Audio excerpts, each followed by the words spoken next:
عمران نے پہاڑی سے نیچے اندھی گہرائی میں چھلانگ لگانے کا فیصلہ آخری مجبوری کے طور پر کیا تھا، کیونکہ صورتحال نے اسے واقعی مکمل طور پر بے بس کر دیا تھا۔ اس لیے اس نے آخری فیصلہ یہی کیا تھا کہ اگر موت ہی آنی ہے تو کم از کم سالمن تنظیم کی گولیوں سے چلنی ہو کر مرنے کی بجائے پہاڑی سے گر کر مرنا زیادہ بہتر تھا۔ اس لیے اس نے اور کوئی چارہ کار نہ دیکھتے ہوئے پہاڑی سے نیچے چھلانگ لگا دی تھی۔ اس کا جسم بجلی کی سی تیزی سے نیچے گہرائی میں گر رہا تھا۔ چونکہ اس نے خود چھلانگ لگائی تھی، اس لیے اس نے بھرپور قوت ارادی کے بل پر اپنے حواس بحال رکھے۔ چند ہی لمحوں میں نیچے گہرائی میں موجود درخت نزدیک آ گئے۔ درختوں کے قریب آتے ہی عمران نے اپنے دونوں ہاتھ فضا میں بلند کر دیے اور جسم کو مخصوص انداز میں سمیٹ کر اپنے آپ کو براہ راست درخت سے ٹکرانے سے بچا لیا۔ پھر جیسے ہی اس کا جسم دو درختوں کے درمیان سے ہوتا ہوا نیچے گرنے لگا، اس کے ہاتھوں میں ایک درخت کی شاخ آ گئی۔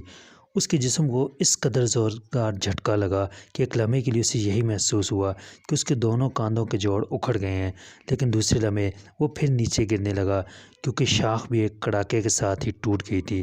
لیکن اب اس کے گرنے کی رفتار پہلے سے کہیں کم تھی۔ اس نے شاخ کو ہاتھ سے چھوڑ دیا اور ایک بار پھر درخت کی آخری شاخ کو پکڑ لیا۔ اس بار بھی اس کے جسم کو زوردار جھٹکا لگا، لیکن اس کی شدت پہلے سے کافی کم تھی۔ جھٹکا کھاتے ہی عمران نے دونوں ہاتھ چھوڑ کر تیزی سے کلہ بازی کھائی اور دوسرے لمحے اس کے پیر ایک پہاڑی چٹان سے ٹکرائے اور عمران بے اختیار دوڑتا ہوا ایک درخت کے تنے سے جا ٹکرایا۔ اس نے تنے کے سامنے دونوں ہاتھ رکھ کر اپنے آپ کو روک لیا۔ اب اس کے جسم کی حرکت رک چکی تھی۔ عمران نے بے اختیار لمبے لمبے سانس لیے۔ اس کے پورے جسم سے پسینے کے فوارے سے پھوٹ رہے تھے۔ دماغ سائیں سائیں کر رہا تھا۔ اس نے ایک نظر اوپر پہاڑی کی چوٹی کی طرف دیکھا اور بے اختیار اس کے منہ سے شکرانے کے کلمات نکلنے لگے۔ اس قدر اونچائی سے نیچے گرنے کے باوجود وہ نہ صرف زندہ سلامت کھڑا تھا، بلکہ اسے خراش تک نہ آئی تھی۔ صرف کاندھوں اور بازوؤں میں درد کی تیز لہریں دوڑ رہی تھیں، جو موت کی نسبت بہرحال قابل برداشت تھیں۔ کچھ دیر تک وہ درخت کے تنے کے ساتھ چمٹا کھڑا اپنا سانس اور اوسان بحال کرتا رہا۔ پھر اس نے ادھر ادھر دیکھا اور تیزی سے ایک طرف بڑھنے لگا۔ اسے معلوم تھا کہ سالمن گوریلے جلد ہی اس کی لاش کی تلاش کے لیے ادھر آئیں گے اور وہ ان کے آنے سے قبل ہی اس جنگل سے بہرحال نکل جانا چاہتا تھا۔ خاصی تیز رفتاری سے چلتا ہوا وہ آگے بڑھتا گیا۔ اب اس نے تھوڑا ہی فاصلہ طے کیا تھا کہ اسے کچھ دور درختوں کے درمیان ایک ہٹ سا نظر آیا۔ اس نے اپنا رخ اس ہٹ کی طرف کر لیا۔ ہٹ کے گرد کوئی آدمی نظر نہ آ رہا تھا۔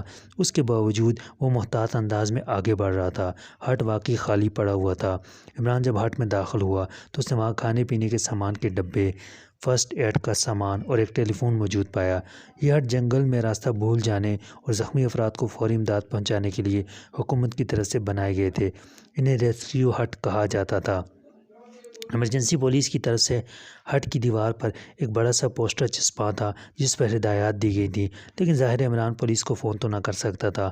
اس کی نظریں پوسٹر کے ساتھ چسپاں نقشے پر جم گئیں۔ اس نقشے میں جنگل سے نکلنے کے راستے بتائے گئے تھے۔ عمران نے نقشے میں اس ہٹ کی پوزیشن دیکھی اور پھر تیزی سے ہٹ سے باہر آ گیا۔ اب نزدیک ترین سڑک کا راستہ اس کے ذہن میں تھا۔ وہ محتاط انداز میں چلتا ہوا آگے بڑھنے لگا اور پھر اسے دور درختوں میں دوڑتے ہوئے مسلح افراد کی جھلک بھی نظر آئی، لیکن وہ خاصے فاصلے پر تھے۔ ان کا رخ اسی طرف تھا جدھر عمران گرا تھا، جبکہ عمران اس جگہ سے اب کافی فاصلے پر تھا، اس لیے وہ آگے بڑھتا گیا۔ البتہ ان آدمیوں کو دیکھ کر وہ اور زیادہ محتاط ہو گیا تھا۔ تھوڑی دور جانے کے بعد وہ ایک سڑک پر پہنچ گیا۔ یہ سڑک جنگل کی سائڈ سے ہو کر گزرتی تھی۔ اس کا لباس خاصا مسلا ہوا تھا اور سڑک پر کوئی سواری بھی نظر نہ آ رہی تھی۔ وہ سڑک کے کنارے چلتا ہوا آگے بڑھتا گیا۔ یہ سڑک آگے کی طرف جنگل سے ہٹتی جا رہی تھی۔ کافی فاصلے پر آنے کے بعد اسے دور سے ایک پیٹرول پمپ اور کیفے نظر آیا۔ پیٹرول پمپ کے باہر ایک ٹرک رکا ہوا تھا۔ عمران آگے بڑھا تو اس نے دیکھا کہ ٹرک کے اندر بوریاں لدی ہوئی تھیں۔ عمران نے ادھر ادھر دیکھا اور پھر اچھل کر وہ ٹرک کی پشت پر چڑھ کر ان بوریوں کی سائڈ میں دبک گیا۔ اس کی جیبیں بالکل خالی تھیں، اور دوسری بات یہ کہ اسے خطرہ تھا کہ جب اس کی لاش سالمن تنظیم کو نہ ملے گی تو وہ لازماً اسے ادھر ادھر تلاش کریں گے اور ہو سکتا ہے کہ وہ اس کیفے کا بھی چکر لگائیں۔ اس لیے اس نے فی الحال سامنے آنے سے گریز کیا تھا۔ تھوڑی دیر بعد اسے ٹرک کا دروازہ کھلنے کی آواز سنائی دی، لیکن اسی لمحے ایک جیپ کی پرشور آواز بھی اسے نزدیک آتی سنائی دی۔ عمران نے ذرا سا چہرہ نکال کر باہر دیکھا تو اس نے ایک بڑی سی جیپ کو تیزی سے ٹرک کی طرف آتے دیکھا۔ جیپ پر سرخ رنگ کا کراس بنا ہوا تھا، جیسے ریڈ کراس کی جیپوں پر ہوتا ہے۔ جیپ ٹرک کی پشت سے ہو کر سائڈ میں آ کر رک گئی اور پھر عمران کو باہر سے باتیں کرنے کی آوازیں سنائی دیں۔ یہ سالمن تنظیم کے افراد تھے جو ٹرک ڈرائیور سے عمران کے متعلق ہی پوچھ رہے تھے۔ کچھ قدموں کی تیز آوازیں کیفے کی طرف بڑھتی بھی سنائی دیں۔ زبان شری لنکن ہی بولی جا رہی تھی جسے عمران بخوبی سمجھتا اور بول لیتا تھا، اور پھر اسے قدموں کی آوازیں ٹرک کی پشت کی طرف آتی سنائی دیں تو عمران تیزی سے گھسٹ کر بوریوں کی سائڈ سے ہوتا ہوا اور پیچھے دبک گیا۔ پھر ایک شخص پیچھے کی طرف سے ٹرک پر چڑھا، لیکن چند لمحوں بعد ہی وہ واپس اتر گیا۔ اس نے شاید ایک نظر دیکھنے پر ہی اکتفا کیا تھا۔ قدموں کی آوازیں دور ہو گئیں اور پھر ٹرک حرکت میں آ گیا۔ عمران اسی طرح دبکا پڑا رہا۔ ٹرک کی رفتار اب خاصی تیز ہو گئی تھی۔ راستے میں کئی جگہ ٹرک رکا اور اسی طرح پشت پر چڑھ کر ٹرک کو چیک کیا گیا، لیکن عمران نے ایسی جگہ بنا لی تھی جہاں سے اسے آسانی سے چیک نہ کیا جا سکتا تھا۔ ٹرک جگہ جگہ رکتا ہوا آگے بڑھتا گیا، اور پھر عمران کو ٹریفک کا شور محسوس ہوا تو اسے معلوم ہو گیا کہ وہ شہر میں پہنچ گیا ہے۔ وہ بوریوں کے پیچھے سے کھسکتا ہوا آگے آیا، اور پھر اس نے سر باہر نکال کر دیکھا تو ٹرک واقعی ایک معروف سڑک سے گزر رہا تھا۔ ایک موڑ مڑتے ہی ٹرک ایک بڑی سی عمارت کی سائڈ میں داخل ہونے لگا تو اس کی رفتار خود بہت آہستہ ہو گئی۔ اس سائڈ پر بڑے بڑے گودام نما کمرے بنے ہوئے تھے۔ ٹرک آہستہ ہوتے ہی عمران تیزی سے باہر نکلا اور پھر اس نے پنجوں کے بل نیچے چھلانگ لگا دی۔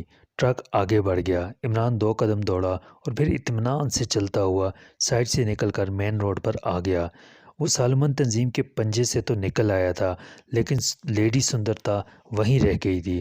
اب وہ سوچ رہا تھا کہ پہلے کرنل باشمورے سے مل کر ساری صورتحال کو اچھی طرح سمجھ لے، اس کے بعد اگر لیڈی سندرتا کو وہاں سے نکالنا پڑا تو پھر دیکھا جائے گا۔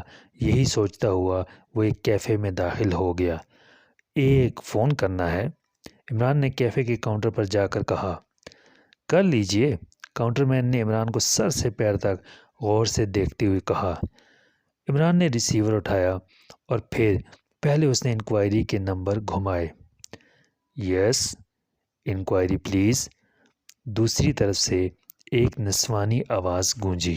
باشمورے امپورٹرز ایکسپورٹرز کا نمبر دے دیں، عمران نے بڑے سنجیدہ لہجے میں کہا، کیونکہ اسے معلوم تھا کہ کرنل باشمورے نے اپنے آپ کو عام نظروں سے چھپانے کے لیے باقاعدہ امپورٹرز ایکسپورٹرز کا آفس بنایا ہوا ہے۔ 30310 دوسری طرف سے کہا گیا، اور عمران نے کریڈل دبا کر باشمورے کے نمبر گھمانے شروع کر دیے۔ آپ نے جناب باشمورے سے ملنا ہے؟ کاؤنٹر مین نے، جو فارغ ہونے کی وجہ سے عمران کی طرف متوجہ تھا، بول پڑا۔ ہاں، کیوں؟ عمران نے چونکتے ہوئے پوچھا۔ یہ کیفے بھی انہی کا ہے، وہ اس وقت دفتر میں موجود ہیں، کاؤنٹر مین نے کہا۔ اوہ اچھا، بڑے کنجوس آدمی ہیں، عمران نے ریسیور کریڈل پر رکھتے ہوئے کہا۔ کنجوس؟ کیا مطلب؟ کاؤنٹر مین نے بری طرح چونک کر پوچھا۔ اسے عمران کے اس فکرے کی سمجھ نہ آئی تھی۔ بھائی، ایک کال کا خرچہ بچا لیا انہوں نے، ظاہر ہے یہ خرچہ تو انہیں ہی دینا تھا، میں تو ان کا مہمان ہوں، عمران نے سر ہلاتے ہوئے کہا، اور کاؤنٹر مین بے اختیار ہنس پڑا۔ کیا نام بتاؤں انہیں؟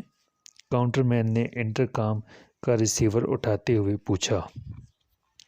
انہیں کہو پاکیشیا سے ان کا بھتیجا عمران آیا ہے، عمران نے کہا، اور کاؤنٹر مین ایک بار پھر غور سے عمران کو دیکھنے لگا۔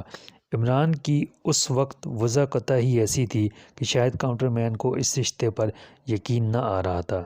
ہیلو سر، میں کاؤنٹر سے بول رہا ہوں، ایک صاحب آئے ہیں، وہ آپ سے ملنا چاہتے ہیں، وہ کہہ رہے ہیں کہ وہ آپ کے بھتیجے ہیں اور پاکیشیا سے آئے ہیں، عمران نام بتا رہے ہیں۔ کاؤنٹر مین نے کندھے سکوڑتے ہوئے بات کر ہی دی۔ ٹھیک ہے سر، بہتر سر، دوسری طرف سے سن کر کاؤنٹر مین نے انتہائی مؤدبانہ لہجے میں کہا، اور پھر جلدی سے ریسیور رکھ دیا۔ آئیے جناب، میں آپ کو ان کے دفتر تک پہنچا دوں۔ کاؤنٹر مین کا لہجہ یک لخت مؤدبانہ ہو گیا تھا، البتہ اس کی آنکھوں میں اب بھی حیرت کی پرچھائیاں موجود تھیں۔ شاید اسے یقین نہ آ رہا تھا کہ کرنل باشمورے جیسا آدمی عمران کا نام سنتے ہی یوں اچھل پڑے گا۔ چند لمحوں بعد عمران ایک دروازے کے سامنے موجود تھا۔ کاؤنٹر مین نے دروازے پر دستک دی۔ یس، کم ان۔ اندر سے ایک بھاری آواز سنائی دی۔ تشریف لے جائیے جناب، کاؤنٹر مین نے ایک طرف ہٹتے ہوئے کہا، اور عمران دروازے کو دھکیلتا ہوا اندر داخل ہو گیا۔ خاصا بڑا کمرہ بڑے قیمتی ساز و سامان سے سجا ہوا تھا۔ ایک بڑی سی میز کے پیچھے ایک دیو ہیکل آدمی بیٹھا تھا، جس کا سر انڈے کی طرح صاف اور چکنا تھا۔ یہ کرنل بشمورے تھا، شری ٹنکا سیکرٹ سروس کا چیف۔